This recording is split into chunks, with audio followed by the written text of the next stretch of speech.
Praise the lord. అందరికీ వందనాలు. ఈరోజు దేవుని వాక్యం అనే కార్యక్రమానికి మీకు అందరికీ ఆహ్వానం తెలియజేస్తున్నాను. నేటి దిన మూల వాక్యముగా ఋతు గ్రంథము 1వ అధ్యాయము 15వ వచనాన్ని చదువుకుందాం. ఆమె ఇదిగో నీ తోడి కోడాలు తన జనుల యొద్దకును తన దేవుని యొద్దకును తిరిగిపోయినదే, నీవును నీ తోడి కోడాలి వెంబడి వెళ్ళుమనెను.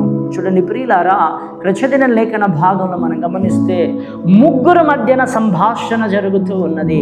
ఈ ముగ్గురు మధ్యన జరుగుతున్నటువంటి సంభాషణలో నీవు తిరిగి వెనకకు వెళ్ళుము అనేటువంటి మాట మనం చూస్తూ ఉన్నాం. చూడండి ప్రియులారా, తిరిగి వెనకకు వెళ్ళుట అనేది ఆధ్యాత్మికమైన క్రైస్తవ జీవితంలో అది బహు ప్రమాదకరమైనటువంటిది, అది బహు కీడుతో కూడుకున్నటువంటిది అనే విషయాన్ని ఈరోజు నేను చాలా స్పష్టంగా మీకు తెలియచేయాలని ఆశపడుతున్నాను. చాలామంది విశ్వాస జీవితంలో అంచెలంచెలుగా ఎదిగి ఫలించి అభివృద్ధి చెందవలసినటువంటి వారు ఒక నెల రోజులు, ఒక 2 నెలలు, ఒక 3 నెలలు అలా పరిగెడుతూ ఉత్సాహంగా దేవుని సన్నిధికి వచ్చి పాటలు పాడుతూ ఆరాధిస్తూ సాక్ష్యాలు చెప్తూ మంచి విశ్వాసములు ఎదుగుతూ ఉన్న పాటున చల్లారిపోతూ ఉంటారు, ఉన్న పాటున వెనుక తిరిగిపోతూ ఉంటారు. దానికి గల కారణం ఏంటంటే ఒకటని మనం చెప్పలేము, అనేక కారణాలు ఉన్నాయి. కొంతమందికి ఇంట్లో సమస్యలను బట్టి రాలేదు, కొంతమంది ఆర్థిక పరిస్థితిని బట్టి రాలేదు, కొంతమంది అనారోగ్యాలను బట్టి రాలేదు, కొంతమందికి రకరకాల పరిస్థితులు ఉంటాయి. ఈ పరిస్థితులను మనం చూసుకున్నప్పుడు, ఈ ఆశలు మనలో ఉన్నటువంటి ఆశలు ఇచ్చలు మనం కలిగి ఉన్నప్పుడు దేవుని సన్నిధిలో మనం ముందుకు కొనసాగలేము. దేవుని సన్నిధిలో మనం ముందుకు కొనసాగాలి అని అంటే వాక్యం సెలవిస్తుంది, వెనకాలకు తిరిగి చూడకూడదు అని వాక్యం సెలవిస్తుంది.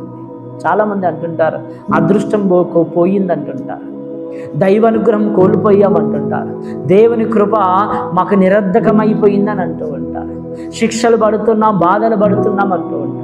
ఇవన్నీ ఎందుకు జరుగుతాయి అని అంటే ప్రియులారా, వాక్యం సెలవిస్తుంది, విశ్వాసములో ముందుకు సాగవలసిన నీవు, విశ్వాసములో ముందుకు వెళ్ళవలసిన నీవు, అభివృద్ధి చెందవలసిన నీవు, పైకి ఆధ్యాత్మికంగా ఎదగవలసిన నీవు వెనకకు తిరిగి చూడడం వలన దైవానుగ్రహము, దైవ కృప, దైవ మేలు, దైవ ఆశీర్వాదాలు సమస్తము కోల్పోతున్నామని వాక్యం సెలవిస్తుంది. చూడండి ప్రియులారా, మొదటిగా ఓర్పను మనం చూస్తూ ఉన్నాం. ఓర్ప ముందుకొచ్చింది, తమ దేవతలను విడిచిపెట్టింది, తమ దేవులను విడిచిపెట్టింది, తన కుటుంబాన్ని అన్ని విడిచిపెట్టింది, త్యాగం చేసింది, ముందుకొచ్చింది. కానీ ఏమయ్యింది, తన జీవితంలో చిన్న శోధనలు రాగానే వెనకకు తిరిగి చూసింది. ఎప్పుడైతే ఆమె వెనకకు తిరిగి చూసిందో అప్పుడు దైవ అనుగ్రహం కోల్పోయింది. రాజు ఉన్నతమైన శిఖరమును ఎక్కించడానికి, సౌలు అనేటువంటి రాజును ఉన్నతమైన శిఖరం ఎక్కించడానికి దేవుడు ఎన్నిక లేని వాడిని ఎన్నుకొని తీసుకొచ్చి ముందుకు నిలబెట్టాడు. కానీ దేవుని కృపను ఆయన ఏం చేసుకున్నాడు, నిరర్ధకం చేసుకున్నాడు.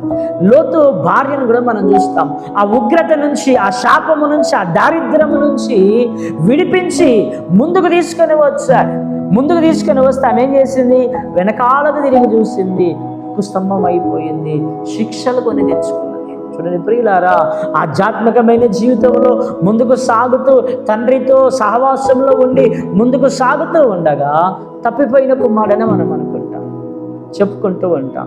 ఆ తప్పైనటువంటి కుమారుడు ఏం చేశాడు, తప్పేయడంటే అర్థం ఏంటిది, వెనకాలకు తిరిగి చూస్తాడు. వెనకాలకు తాను తిరిగి చూడడం వలన ఇబ్బంది పడసాగాడట. తినడానికి తిండి లేదు, ధరించడానికి వస్త్రాలు లేవు, ఉండడానికి ఇల్లు లేదు, ఆదరించడానికి స్నేహితులు లేరు, ఉండడానికి తన ప్రేమను దుఃఖాన్ని పంచుకోవడానికి, ఏదైనా సహాయం పొందడానికి తల్లిదండ్రులు లేరు. అన్ని కోల్పోయాడు, అన్ని దూరం అయిపోయాయి, ఇబ్బందులు పడసాగుతున్నాడు. ఉన్న అదృష్టమంతా పోగొట్టుకున్నాడని ఒక మాటలు చెప్పవచ్చు, లేదంటే ఉన్న దైవ అనుగ్రహపు కృపంతటిని కూడా ఆయన కోల్పోయాడని వాక్యం సెలవిస్తుంది. లూకా సువార్త 9వ అధ్యాయము 62వ వచనంలో దేవుని వాక్యం చాలా స్పష్టంగా తెలియజేస్తున్న మాట ఏమిటంటే, వెనకకు తిరిగి చూచువాడు దేవుని రాజ్యానికి వారసుడు కానేరడని వాక్యం సెలవిస్తుంది.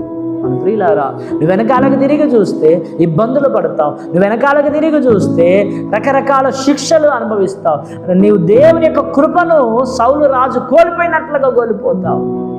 దైవ అనుగ్రహమును కోల్పోతావు. వెనకకు తిరిగి చూడకుండగా ఎన్ని కష్టాలు, ఎన్ని నష్టాలు, ఎన్ని ఇబ్బందులు, ఎన్ని శ్రమలు, ఎన్ని నిందలు, ఎన్ని అవమానాలు వచ్చినా రూతు వలె ముందుకే వెళ్తానని గనక నువ్వు నిశ్చయించుకున్నట్లయితే మంచి బహుమానం, శ్రేష్టమైన బహుమానం, కావలసిన తోడు, కావలసిన శిఖరములు, కావలసిన ఆశీర్వాదాలు రూతు జీవితంలో పొందుకున్నట్లుగా నీ జీవితంలో వెనకకు తిరిగి చూడకుండా ముందుకు సాగితే ఇవన్నీ పొందుకుంటావు. వాటితో పాటు నిత్య రాజ్యం అనే దానికి నువ్వు వారసుడవుతావు. ఆ రాజ్యానికి కూడా నువ్వు వెళ్తావని ఖచ్చితంగా వాక్యం సెలవిస్తుంది. ఎందుకంటే నువ్వు వెనకాలకు తిరిగి చూడట్లేదు, ముందుకే వెళ్తున్నావు. ఎర్ర సముద్రం వచ్చినా ముందుకే వెళ్ళు, ఎరుక గోడలు వచ్చినా ముందుకే వెళ్ళు, నిన్ను అందరు మెచ్చుకున్నా ముందుకు వెళ్ళు, అందరూ తృణీకరించినా ముందుకే వెళ్ళు. వెనకకు మాత్రము తిరిగి చూడకు. వెనకకు తిరిగి చూస్తే దైవ కృప అనుగ్రహం కోల్పోతావు, దైవాశీర్వాదాలను కోల్పోతావు. వెనక తిరిగి చూడకుండగా పరిశుద్ధ గ్రంథంలో రూతును మనం గమనించినట్లుగా, రూతు జీవితాన్ని మనం చూసినట్లుగా రూతు వల్లే అన్ని పరిస్థితులలో ముందుకు వెళదాం, దైవాశీర్వాదాలు పొందుకుందాం. అతి కృపాత్రేక దేవుడు మనకిచ్చునుగాక. ఆమేన్. పరిశుద్ధుడా, నీకు వందనాలు, స్తోత్రాలు తెలియజేస్తున్నాం. వెనకకు తిరిగి చూడకుండగా ముందుకే సాగిపోతూ నీ కృప దైవానుగ్రహం పొందుటకు సహాయం చేయమని యేసు నామమున వేడుకుంటున్నాం తండ్రి. ఆమేన్.